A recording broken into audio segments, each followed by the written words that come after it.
보통 이 일들이 드러나게 되면은 당사자들과 가족들은 치명적인 상처를 받게 되는데요. 목사들은 소위 이런 실계를 범하게 되면은 목사로서의 자기의 사역을 제대로 감당하기가 참 어렵게 됩니다. 그러나 사실 이런 일에 연루되게 되면은 그 목사의 영적인 도덕적인 생명력은 거의 끝났다라고 해도 과언이 아닐 정도입니다.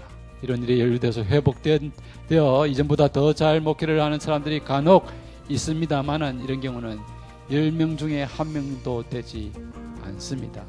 바울이 기독교 구원은 몸의 부활에 있음을 매우 강조하고 있음을 발견하게 된다. 결론적으로 말해 히브리 전통의 창조신앙과 바울의 헬레니즘 기독교 신앙 모두 하나님에 의해 창조된 몸의 본래적 선함을 강조할 뿐만 아니라 하나님의 구원사역에 참여할 궁극적 주체로서의 인간 존재를 몸을 입은 인간에게서 찾으며 마지막으로 몸을 입은 인간이 태생적으로 갖고 있는 성적 욕망, 생식욕망, 쾌락의 욕망이 부부간에 맺게 되는 성적 관계 안에서 표현되는 것은 죄가 아니라는 통일된 관점을 드러낸다.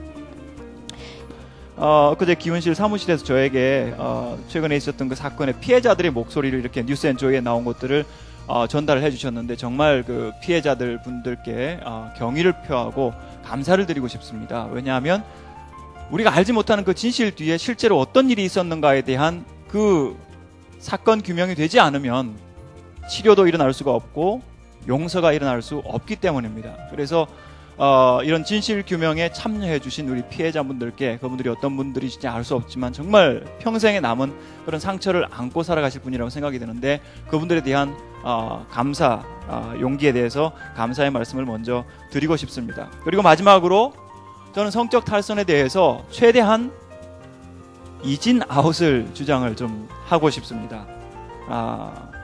왜냐하면 우리가 여러 가지 그 인간으로서의 목회자의 성적인 부분들을 부인할 수 없다면 인간으로서 또 성적인 존재로서의 목회자의 존재를 우리가 긍정을 한다면 그들이 당할 수 있는 유혹도 있기 때문입니다. 그러나 만약 그 사건이 2번 이상 반복이 된다면 저는 그것은 병이라고 생각을 하고요.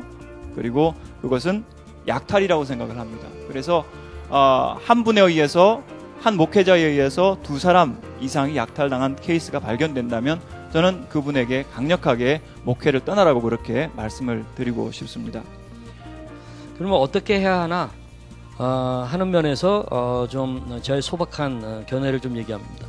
이상의 인식과 전제점들을 받아들이고 생각해 볼 때 가장 중요한 것은 스캔들이 일어나는 공동체나 그 당사자와 연결된 인맥 중에 권위 있는 정직과 감사에 또는 용기와 배려에 어른 또는 어른들이 있느냐이다. 이 어른이 있으면 가해자와 피해자의 죄는 제대로 상처는 상처대로 그리고 그 죄를 범한 사람들은 사람들대로 제대로 치리와 회복의 절차를 받을 수 있을 것이다. 그래서 그 어른들이 스캔들을 일으킨 사람을 철저히 회개하도록 돕고 회개의 열매 확인하며 피해 성도와 또 다른 피해자인 스캔들을 일으킨 사람의 배우자와 가족들의 회복과 용서까지도 이끌고 지켜봐야 한다. 이런 어른들이 있다면 사실상 스캔들을 일으킨 사람이 다소 철저한 회개를 주저하여도 성령의 도우심이 전적으로 있어야 하는 것이지만 진정하고 완벽한 회개를 이끌어낼 수도 있을 것이다. 한국교회의 가장 큰 문제는 이런 어른들의 부재이다. 이것으로 마무리를 하도록 하겠습니다. 제가 기도 한번 하고 마치도록 하겠습니다. 하나님 영광과 찬양을 받아주시옵소서. 이렇게 성적인 문제들이 넘쳐나는 이때에 우리로 하여금 모이게 하시고 토론하게 하시고 대안을 찾게 하여 주시니 감사드립니다. 우리들에게 지혜와 명철을 허락하여 주시옵시고 세상을 이길 수 있는 능력을 허락하여 주셔서 능히 극복하고 이기며 복음 사역에 매진할 수 있는 우리들 되게 하여 주옵소서. 하나님 영광 받아 주시옵소서. 예수님의 이름으로 기도드렸습니다. 참여해 주신 여러분들 감사합니다.